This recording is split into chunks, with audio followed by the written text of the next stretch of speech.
All right, I want to talk about some things that you'll find in renovations as a construction term.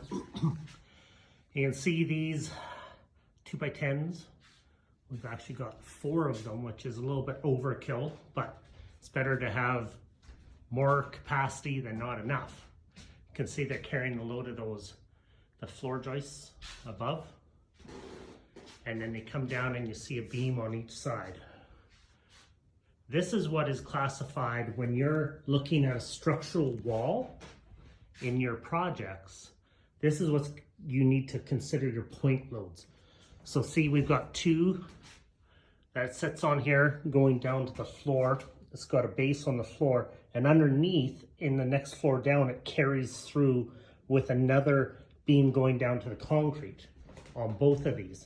And what that does is it takes the weight of the roof and the floor and the joists, all that comes into the center here and on the sides of the house, and it carries that full weight and transfers it down below so that you're safe and you don't have a problem with the floor joist possibly collapsing and this falling down. Now, like I say, this 2x10 is definitely overkill, the 4-ply.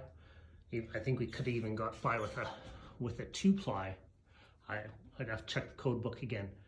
But for the extra $50 in materials, I can guarantee you one thing, that's never gonna fall. So when you're on a project and you're looking at structural loads and points, you know, in BC we have a code book that we can look at, or we have engineers.